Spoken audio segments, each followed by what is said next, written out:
Good evening, everyone, and welcome to our latest Free Press Book Club meeting for Adriana Chartrand's novel, An Ordinary Violence. Thank you all so much for joining us. We'll kick things off with a quick round of introductions. My name is Nadya Pankiw, and I am your book club administrator. We have Free Press Arts and Life reporter Eva Wasney joining us as host, Joanna Graham from McNally Robinson, and author Adriana Chartrand. This stream is coming to you from Winnipeg, which is Treaty 1 land and the original territories of the Anishinaabe, Cree, Ojibwe, Dakota, Lakota, Dene peoples, and the homeland of the Red River Métis. In a moment here, I'll pass it off to Joanna for an introduction, and then Adriana will take it away with a reading, followed by a Q&A. If you have any questions, there is a live chat box to the bottom right of the video, and we will get to those when we can. After our discussion today, I will introduce our next pick. And with that, over to you, Joanna. All right, thank you. Thank you for having me. And thank you, of course, to Adriana for sharing her time with us this evening. Adriana Chartrand is a mixed-race Métis author who was born and raised in Winnipeg and now lives in Toronto. She works in the film industry, has 2 degrees in film studies, and has also previously worked in the social work field. An Ordinary Violence is her debut novel, and it's an extraordinary book that gets richer the more time you spend with it. I'm extremely glad this book club prompted me to read it a second time. I first read an advanced copy last summer and raced right to the end because I was so swept up in the atmosphere, mystery, and tension. Rereading it these last few weeks, spending more time with it, and taking in the story at a slower pace made me appreciate its depth, themes, structure, as well as the writing and narrative choices all the more. Going into the novel knowing that there was a great deal that was going to be left unexplained was also a different experience, and made me appreciate, though, what an essential choice that was for this story. There is a lot about this novel that I am eager to discuss, from portals to the Prairie City, weird, awkward neighbors, ghosts, Cody, and visions of giant, unsettling jackrabbits, of course. But before we get into that, I want to briefly highlight something that really grabbed me both times as I was reading, and that is both the cosmic and existential elements present throughout the story. At the beginning, when Dawn is driving home, she is a pinprick of existence traveling outside of time. As the novel sinks deeper and deeper into winter, all the cold and dark evoked a kind of abyss like outer space for me. When Dawn sees the portal in Martin's house for the first time, there is a seismic break inside of her, and she's physically nauseous when she sees the portal out on the prairie because she's seen something humans aren't meant to see. Many aspects of Dawn's life, grief and shame, intergenerational trauma, missing women around the city, lend themselves to horror, and I found that conveying these things alongside this cosmic existential dread was very striking and I think very effective in putting everything Dawn is dealing with on such a huge and seemingly insurmountable scale. I had an atmospheric sense that Dawn was at risk of drifting away into a vast and permanent darkness. And then, of course, there are a few characters who actually do vanish into this unknown darkness by the end. I thought that was all masterfully done, but that's just one example of the many compelling aspects to this novel, which I'm eager to revisit. So thank you for letting me speak, but I will now happily turn things over to Adriana for a reading. Thanks so much, Joanna, for those kind words about the novel and the introduction. I'm going to read for about 5 minutes, and if you want to follow along in your copies, I'm starting on page 16, near the bottom, second paragraph from the bottom at Get It Together. So I'll just give you a quick second there if you're whipping out to your book, and then I'll get started. Get it together, Dawn tells herself. She pulls the car over to the curb and tries to park as naturally as possible, as though she meant to drop by. Why is she just standing on her front porch, Dawn wonders. She forces herself to get out of the car, smiling and waving at Mrs. Cleary. Hey, she calls out and stands awkwardly, not moving toward the house. Dawn, my dear, how lovely that you pull up just now. We're just about to have supper. Crystal and the kids are here. Please come eat with us.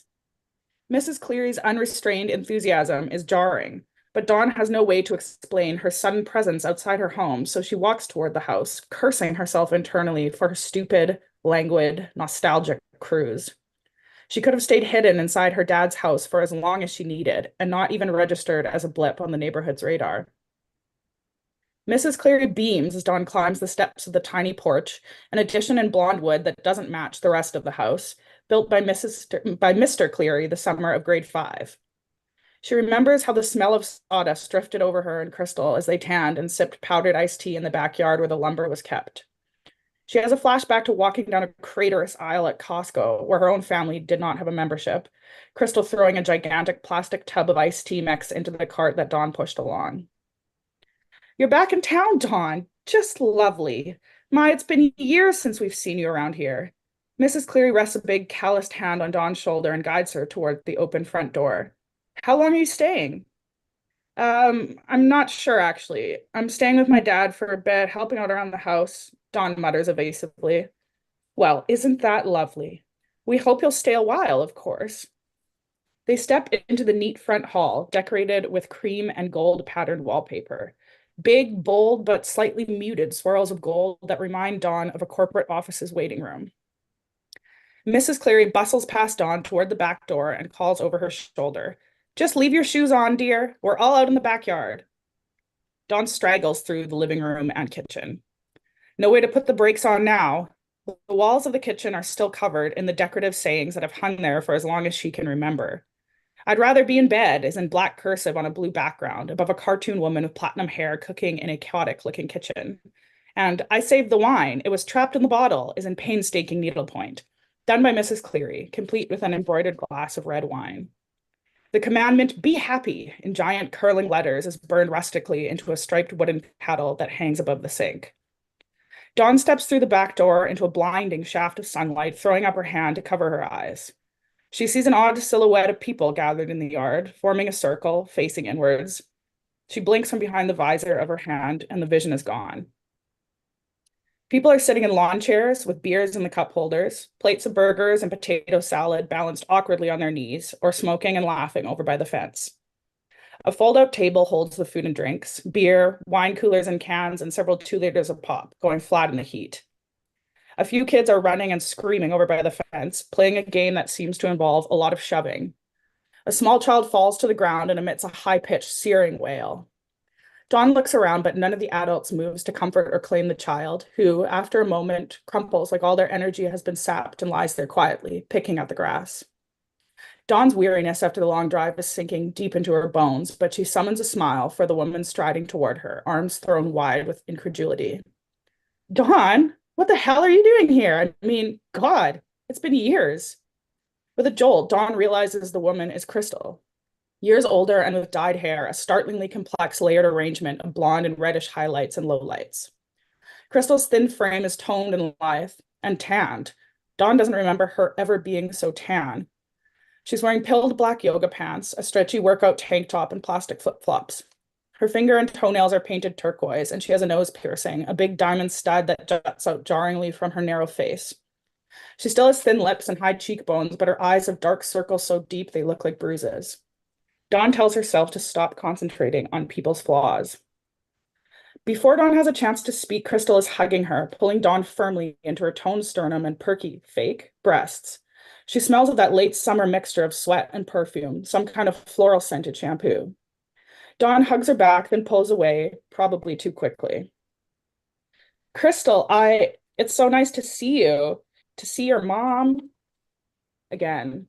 I'm just here helping my dad out for a bit. Dawn feels like her equilibrium has been thrown off ever since she pulled into her dad's driveway, like she's walking on shaky ground. Dawn, wow, come on, come sit by me. You've got to meet my husband, Jake. Crystal leads Dawn toward the concrete patio, a flat square crushing the grass with a clunky all-weather table in the middle, surrounded by heavy-looking chairs. A retractable awning is cranked out on its plastic arm to provide shade from the relentless sun. Wasn't there a storm coming? Dawn wonders. The sky is hazy with heat, but clear. There's a faint charge in the air, like before a thunderstorm, like electricity building. And there. Excellent. Thank you so much. It's really nice to hear you read the book because I think you do such a good job of setting the scene in so many of these like you really give us a picture of Dawn's life and the world that she's walking through, and you kind of invoke all of the senses. Like there you're talking about the smell of what it was like to hug Crystal, and like the way her hair looked, and the description of the kitchen as she's walking through the house. um and I'm curious because it really reads like a very visual novel. And I'm Mm. curious what your kind of like your film background and what you think that background in film studies lends to your writing style. Yeah, I think they're very closely connected, I think. I mean, film is obviously a different medium, but it's still storytelling, right? So I think there's a lot of parallels there.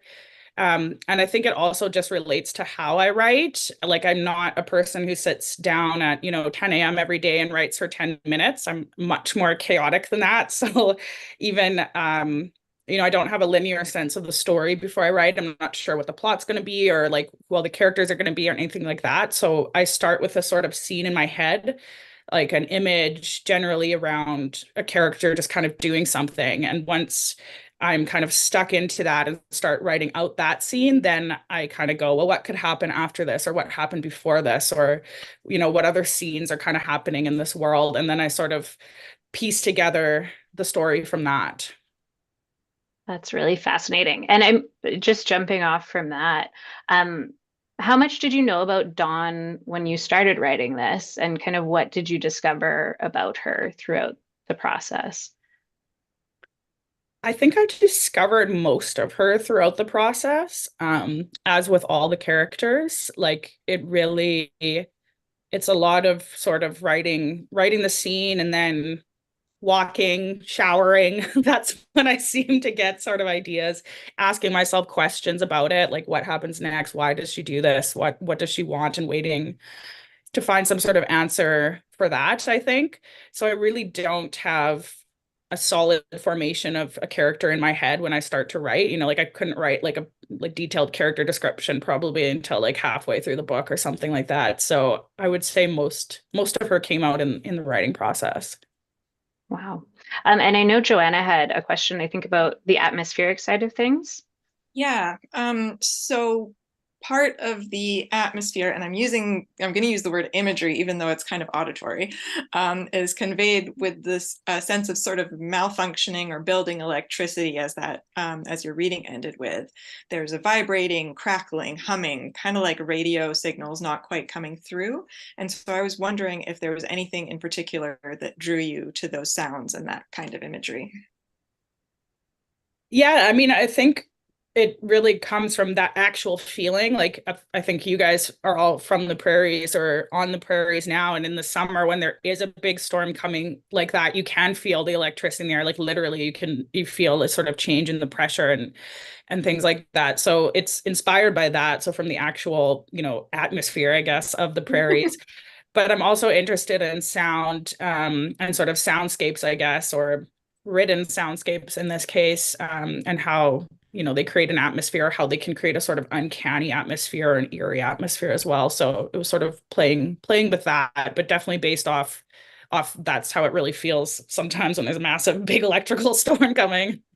Yeah, no, And the idea of a storm coming, right? Like, how do you sense that? How do you feel it? You sometimes register it bodily, auditorily before you might, see the actual storm itself. So sort of playing off that like looming undefined menace a bit. yeah, Mhm. definitely. Yeah. Yeah, it that I think that was very effective, like just the use of sound and that feeling. Like I can feel it as I was reading it and as you're describing it now. Um, and so you talked a little bit about your writing process, and I'm curious how, because we had a reader ask a question about the plot and the different kind of locations. So I'll read their question verbatim. It says there are three plot lines: Dawn in Winnipeg, Dawn in Toronto, and then Dawn's memory dreams written in italic. What structure did you use to plan the plot? And I guess how did you decide to present the book in those kind of different ways and timelines? Well, I didn't structure it a heck of a lot. Like when I actually submitted the first draft of the manuscript to the publisher, House of Anansi, that bought it, it wasn't even cut into chapters properly. So a lot of that structure came through the editing process of working with the editor. But I had the sort of Toronto piece written, and then I had the Winnipeg piece written, but I had them written consecutively. So part of the structure of it and editing was figuring out where can this chunk of Toronto flashback go in the story, and then when do we come back to the present, and then where can this next chunk go? So I sort of wrote the Toronto parts and the Winnipeg parts together and then like separated them up after. And then the flashback parts, I think I wrote more kind of as they came up in the story, like as I was writing a scene or something and realized that it connected back to this moment in their family's past or in Dawn's past, that this was an opportunity to put in part of those past memories. So yeah, that's kind of how I did the structure of that. Neat. And I found as I was reading that kind of going back and forth creates a lot of tension and a lot of like anticipation. And so do you think, so that seems like it's something that came out through the editing process. Was it difficult for you initially to like break those pieces up that you had separately written? No, because I do write so disjointedly. So I knew that they weren't all going to be in that linear order, sort of eventually. So yeah, it was more just like, I guess, like tedious, to be honest. Like it's more like I say, it's more like just practical, like where can this fit in? Where can this fit in versus like the actual like creative of generating new ideas. Mm-hmm. Not that I shouldn't say actual creative. That is definitely part of the creative process. I mean, it's not the generative part of the process. It's the like editing. Where can I put this part of the process, which is more boring to me, but still a valuable part of it. Totally. Absolutely. That's the puzzle piece fitting part of Yes. it. Um, and so you grew up in Winnipeg, and Dawn's childhood home is Dawn's childhood home inspired by anywhere in particular in the city? A reader was wondering if maybe Saint Vital or Saint Boniface served as inspiration for any of the street scenes that she's driving through. Yeah, it's really Saint Norbert, but fictionalized. Like I grew up in Okay. Saint Norbert until I was about 12 or 13. So it's based off St. Norbert, but pulling like bits and pieces of other neighborhoods as well, and making some stuff up. But the house is mostly imaginary, but again, pulled from different pieces of different things. But it's set in St. Norbert. Neat. Joanna, did you have any other questions about the plot or setting or scenes or anything like that? Yeah, so well, first, I have an embarrassing confession that when I was first reading it, I didn't realize that it was a version of Winnipeg, even though your writing is so evocative that I was imagining Winnipeg backlanes, I was imagining the St. Norbert Monastery, but it still took like a statement for it to actually click, like, of course. Oh, that's not embarrassing. I love that. I didn't name it partially in the story because Yeah. I wanted anyone in any prairie city to see their prairie city in it. So I'm actually happy to hear that. Okay, excellent. And then I also kind of wanted to go back to the structure question about like it ties in with the 3 different timelines in the narrative. One of the taglines I saw when the book was coming out was that terrible things happen side by side with the ordinary. And beyond the terrible and the mundane, there are several other elements in the novel juxtaposed together that would be maybe seeming opposites. Like I love the detail of Crystal wearing pilled yoga pants, and then she's also tied up in some kind of interdimensional ritual. And there's also the pain of Dawn's past, but then eventually the warm memory of their family picnics. So similar question, but like were these themes something like of the terrible and the good, or the ordinary and the horrific, something that you wanted to explore from the get-go, or did that develop as it was going? I think both. Like it's something that I think about a lot and consider a lot. And I think it more fully developed through the process of writing and sort of pulling out the story and the characters. But I think for me, there's sort of like 2 aspects of it. Like there's this idea that I think at least I personally wrestle with a lot that the good and the bad are always going to kind of coexist. Like I know I at least kind of always am like, oh, well, you'll get through this hump and then you'll be in a period of your life where everything's just good and nothing, no real bad setbacks are going to happen again. You kind of have this like almost fantasy version of how life's going to go. And then, something happens again and it's like, oh no, everything's terrible. So it's like me kind of like trying to balance that out in myself and my own head as well, and like wrestle with that. We have to take the bad and the good. That's life. Both of them are there. It's also, I believe we need to look at everything, violence, things like violence, things that are bad or scary or not nice to talk about, because when we push them in the dark, they can proliferate, they can grow out of our sight, and that's not a good thing, right? So we have to look at the good, but we have to look at the bad too. We just have to sort of try to have as balanced a view as possible. And then it's also in terms of violence in particular, like there's a section that refers to a serial killer in the book, which is of course based on the reality of Winnipeg, where I think it's the third or fourth white man on trial now, or the trial just ended for killing Indigenous women in the last like 11, 15 years or so. So I needed that to be part of the landscape of the novel, because that's part of the landscape of Canada and prairie cities in particular, but it wasn't the main focus of the story or the story I was particularly telling. But what I wanted to comment on about that is when these sort of aberrant or really extreme acts of violence happen, even like mass shootings or things like that, we tend to say, oh, they're a monster. They're a lone wolf, they're a monster, whatever it is, they're an abuser. We put a label on them, and that label always kind of means not human, not us. So it's not our problem. And it also means we can't fix it. If we're monstrous, then we're not acting out of a human impulse, we're acting out of a monstrous impulse, but they are human impulses. So it's really just trying to pull that narrative back and say like, hey, no, these are human actions, and if we want to make positive change and in any kind of issue in society, we have to be able to understand that humans do these things, and there's like roots of it and causes and things like that.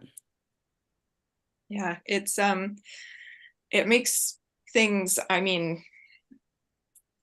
genuinely complicated, I would say, which is again very, very effective and resonated quite a bit as I was reading. Thank you. Yeah, there's a lot of nuance to that thought process, like trying to show both sides. And I think it is very effective in the book. And I wanted to talk to you a little bit about the genre of horror and how you became kind of interested in it in the first place. What drew you to it? Sure. I've always loved horror from like perhaps a too early age. I think my parents are watching right now, but they showed us some horror movies pretty young, such as Jaws and Children of the Corn. But I also, independently of them, sought it out with one of my best friends. Her older brother had like a classic older brother room full of like, ghost story books and all the movies and stuff. So we would just raid his room and read those like scary stories that had the really creepy sort of like pen and ink illustrations that were around in the 90s, scary stories to tell in the dark. I think there was like a series. They were like really traumatic, but everyone read them when they were like 7 years old. So I loved those, and I just loved horror movies. Like, I don't know, something about it just always really connected with me, but also wanting to push it, and seeing that the genre can do such amazing things with like marginalized voices, especially like you mentioned in your intro, I think how these sort of real life horrors, it's pretty clear to see the horror. So I think marginalized peoples can really relate to that and can also have like a really cool, interesting perspective on it. And that was a question I was going to ask you, and maybe you can speak a little bit more to it. But why you think that the fictional horror genre kind of lends itself to exploring the very real horrors of something like colonialism? Well, I think you can run the risk of like maybe trivializing it when you talk about sort of real things in genre, but it doesn't have to be trivialized. I think there's ways to do it that can be really impactful and meaningful. And part of that, I think, is just, fiction in general. I'm going to ruin the quote, but it's like lying to tell the truth. And I think that horror allows us to put things into a different perspective for people, that they can sometimes grasp the horror of it in a way that they don't when it's part of their life constantly, when it's almost part of the background, or like just kind of always there. You might not question the systems or the institutions or whatever it is that you work in, that you're surrounded by, but then when you see it placed in a fictional world or illustrated through a fictional monster or fictional whatever it might be, I think sometimes that really helps people gain a perspective on it, or just also realize the visceral experience of things like living under colonization. I'm also interested in exploring that and how that like shows up in our bodies on a daily basis. Mm-hmm.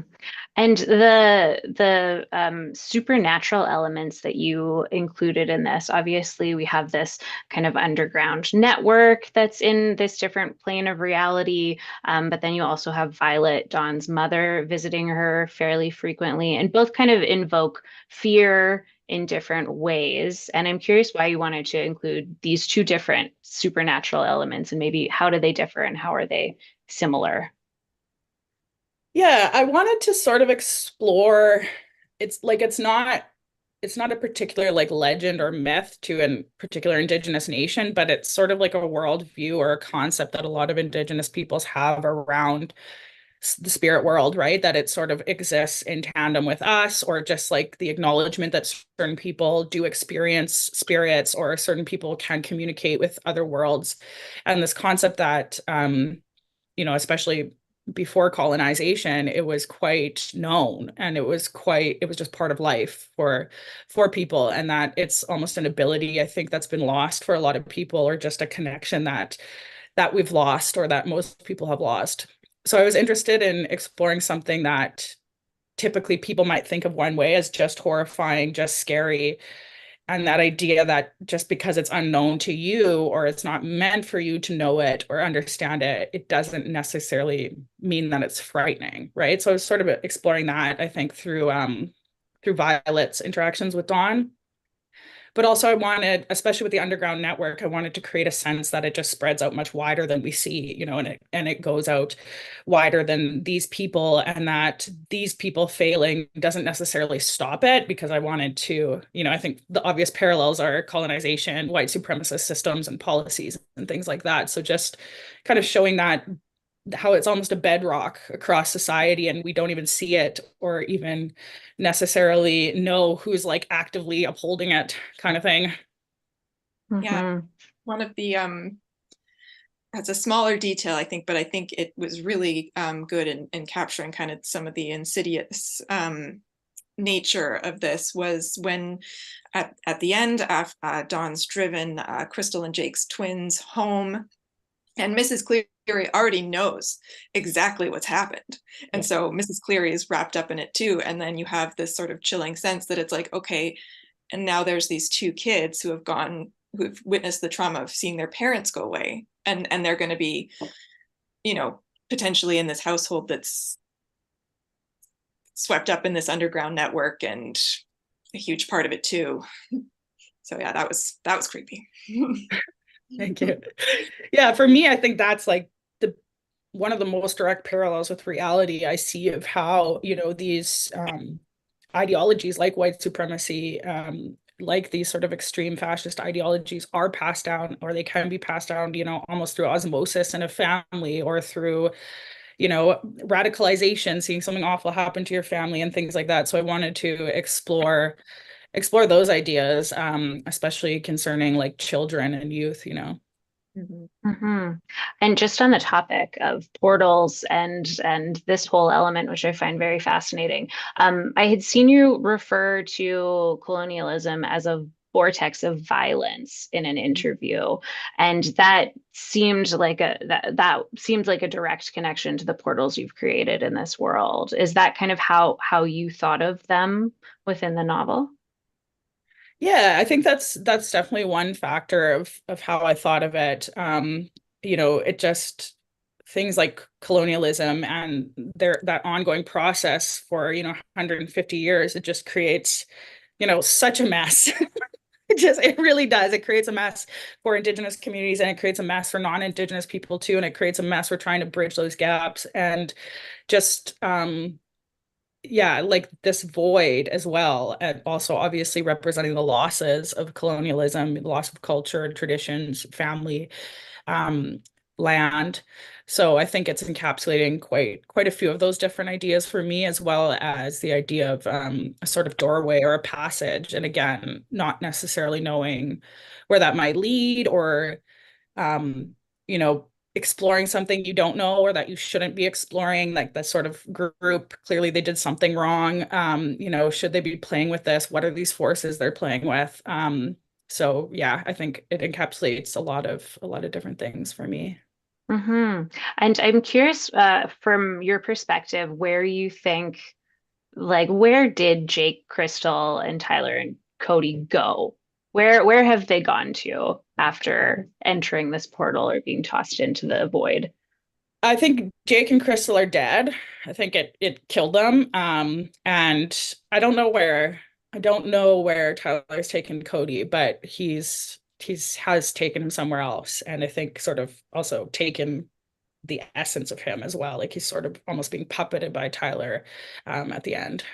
And there's a reader question related to this, and this person was curious about what harm slash crime has Crystal committed that she deserves to be tossed into the void. Sh Perhaps the horror genre isn't tied to poetic justice, or are you planning a sequel? No, I'm not currently planning a sequel, but I wasn't thinking necessarily of deserving or not. I don't think Jeremy is deserving of being killed by Cody. It's not, for me, it's not a morality play. And Crystal dying was really a comment actually on domestic violence, which I hope people can see is sort of threaded through Jake and Crystal's story and their relationship. So it's really just um, capturing what Crystal was caught in more than one way, and also capturing, I guess, Jake's sort of true heart when he does that. hmm hmm And I know, Joanna, I think you had a question about Tyler specifically.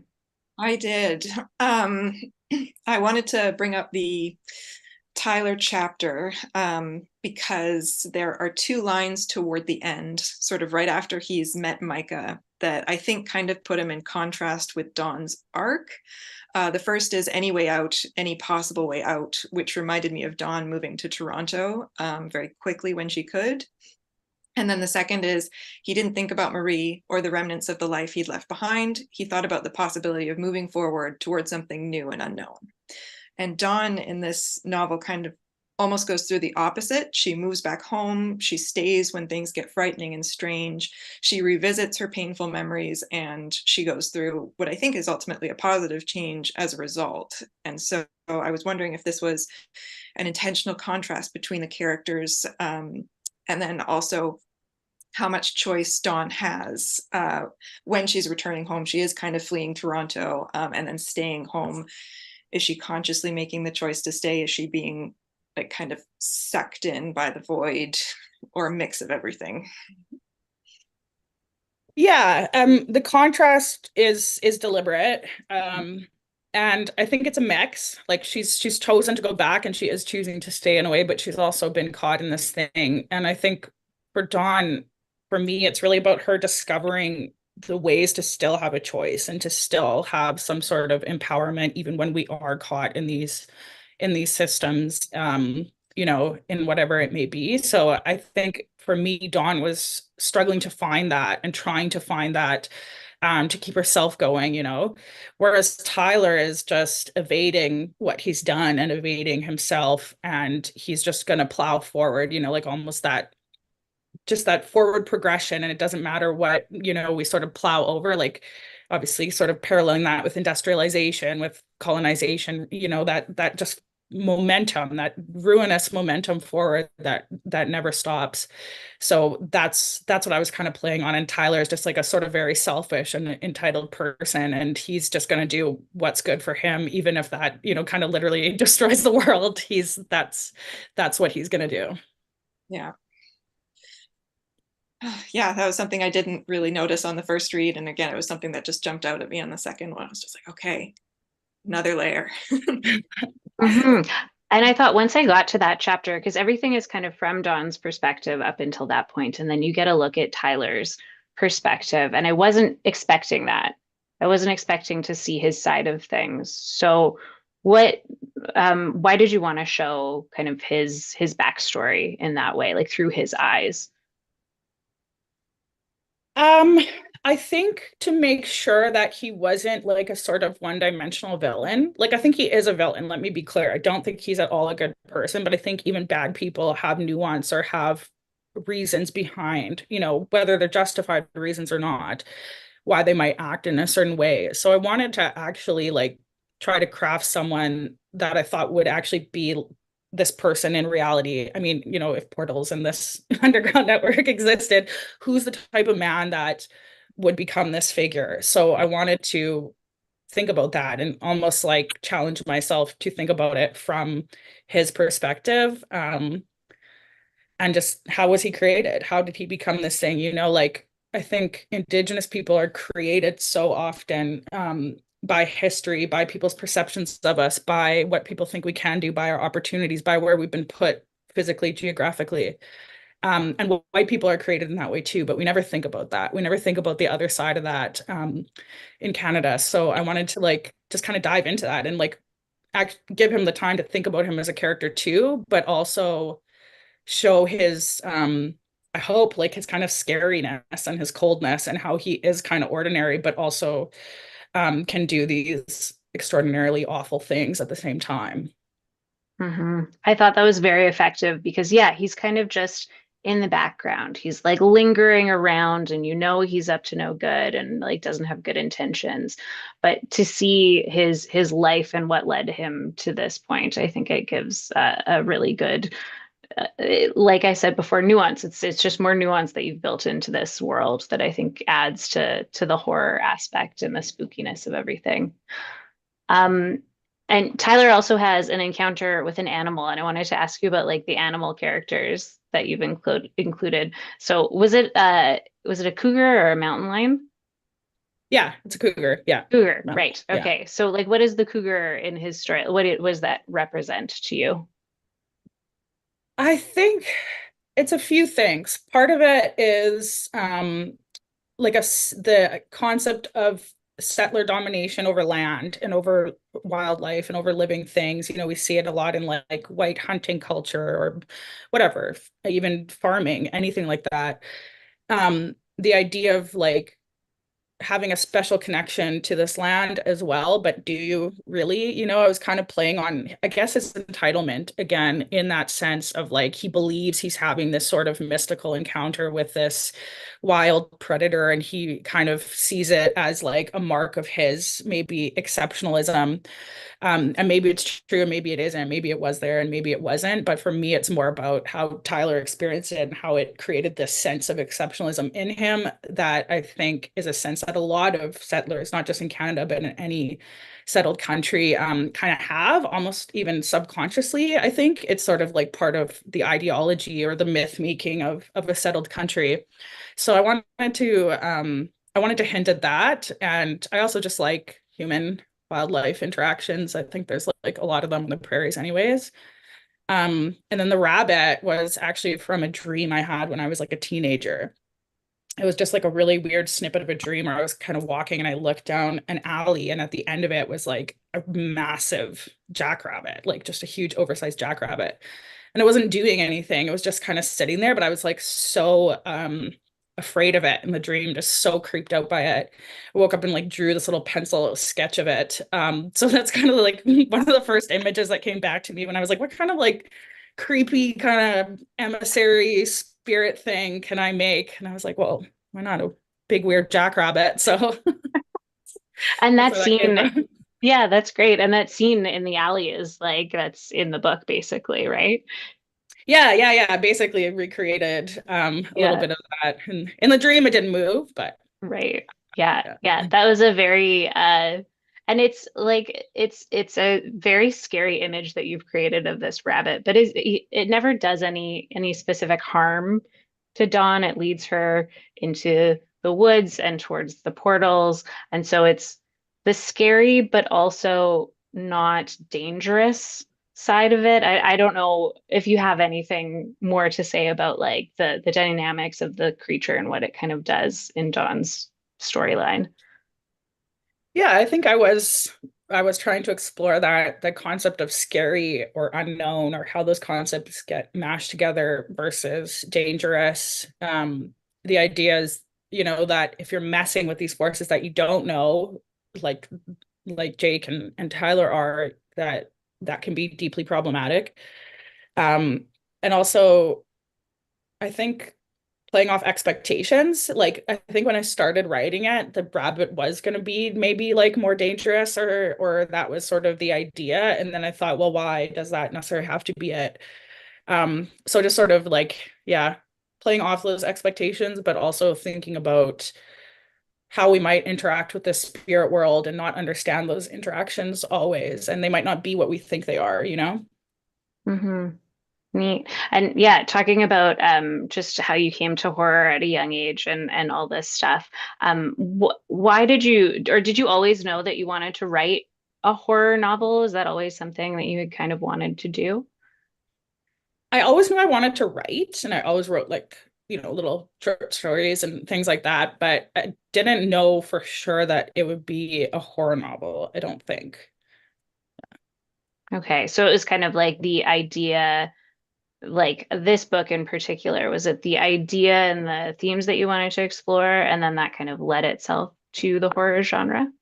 I think so, yeah. Like, I think it's my love of it, and then yeah, thinking about like the themes, situations, characters, and realizing that I could probably create a horror novel out of it. Great. Excellent. Joanna, did you have any other questions? I do. So the first question is maybe a quick question, but talking about writing a horror novel.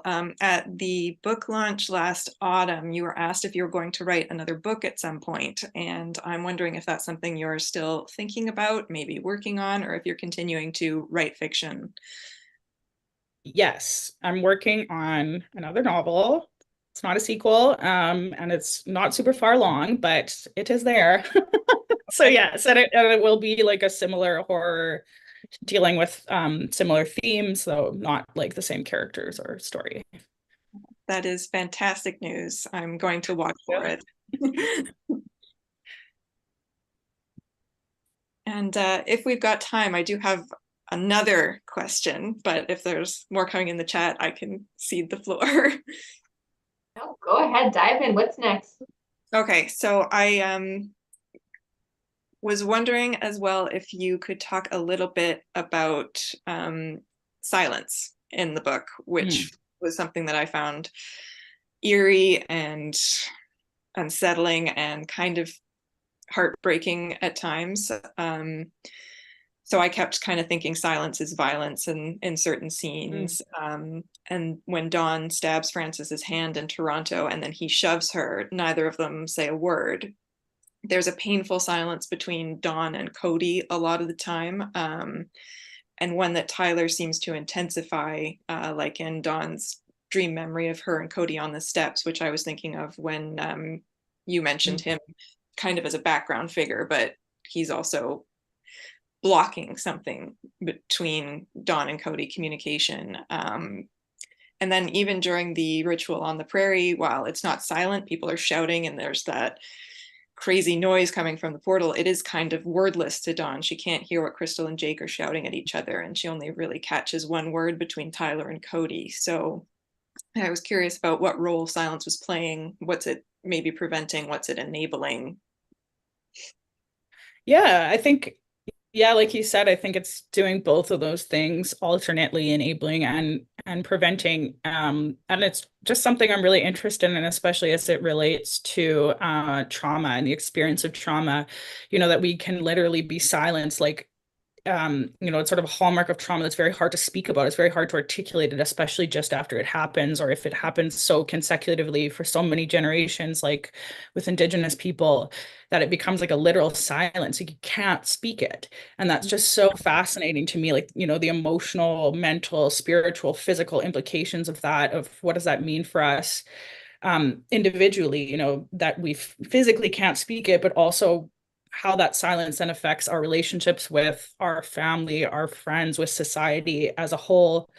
And then that can, that can clearly run into politics, into broader society. We don't talk about things that are, not nice to talk about, or you're not really allowed to say certain things. So it's looking at the idea of personal silence and trauma and silence in our communities, as well as broader silences, silences of complicity, silences of erasure, and also when it can be beneficial. There's a lot of Indigenous people talk about, Indigenous elders talk about sitting in silence or sitting in stillness, or the ability to be silent and to not speak unless you've chosen your words carefully. So I think there's a lot of beneficial properties to it, and a lot of not beneficial properties to it. And it's just so fascinating to me that something that so seemingly small or simple as, saying something that happened or not saying something that happened can just ripple out and out and out through all of society. Mhm. It's Yeah, so, yeah, sorry, go ahead. I was just going to say it was very emotionally charged and yeah, very striking. Yeah. And just hearing you speak about all of the different aspects and all of the layers that you've been able to include in this book, did it ever feel overwhelming for you as the author to try and include all of these different things within this narrative that you created? Yeah, in some ways, like it felt maybe not overwhelming, but like definitely like a task at times. Like I don't like being heavy-handed or like, too obvious about stuff. So finding ways to try to incorporate things in ways that also felt like hopefully organic to the characters or to the story, or made sense that they were, being spoken about at this point. I think that was a bit of a challenge. But yeah, finding ways to speak about things can be kind of overwhelming in a sense. There's a sense of responsibility as well to your community, to your people, to not like recreate harm for people reading it. So there's just a lot of things to consider, I guess. Like it feels like there's a lot of balls in the air when you're writing. I bet you did a fantastic job of it. Thank you. Well, and bouncing off on that, the title "An Ordinary Violence," it's, you see the title, so you're thinking about it throughout the novel. And I think that we've touched on, silence is violence, and all of these different instances of violence that are so ordinary that came up throughout the novel, whether it be just racist remarks being said at the grocery store, the billboards that you mentioned along the highway, even, Crystal and Jake's abusive relationship, tokenism in the workplace when Dawn was working in Toronto. All of those instances, I think, really shone through as violence, but they were woven in so nicely that it wasn't really in your face. But within those, I found it was very interesting because specifically maybe when Dawn is asking Crystal about, they're in the kitchen and they're making Caesars, and she says, is everything okay? And how Crystal isn't able to communicate that, and answer that, and how that silence continues. You continue to repress, and things can't really be addressed, or you can't really move forward. Yeah, absolutely. I was hoping to capture that, and yeah, just all the different, I think, facets of silence. And yeah, that moment, I think for me is it's Dawn trying to reach out and trying to sort of break through this like fog and say like, hey, can I help you? And then it's also Crystal either shutting it down or not being able to say it, you know. Mhm. Well, And we are. Go Sorry, ahead. go ahead. Go ahead. Yeah. No, go ahead. I was just gonna I add was on, saying but I we- don't need to. Yeah. Well, add away. I was saying we're wrapping up. So if there's Eva, please add on, or if there are any other last questions, ask away. I was just gonna say that I think that like speaking more about silence, and you really get across the sense of like wanting to say something, wanting to communicate, but not being able to, which I think is a very human thing. And I think we've all experienced that. And it's a very real thing. And as you were talking about earlier, when you don't pay attention to things, they can grow in the darkness. And I think that you did that effectively in so many different ways in portraying that whole experience in so many different ways in this book. Yeah, I Thanks completely so agree. much. Thank you. Okay, so with that, any last questions before I wrap things up? Good? Yeah, okay. All right, well, that will do it for tonight then, everyone. Thank you so much for this discussion. Next month, we will be welcoming author Patty Grayson for her novel, The Twistical Nature of Spoons. Our next meeting will take place right here on our YouTube channel on June 25th. We appreciate everyone who has tuned in tonight, and thank you all for reading along. We will see you next month.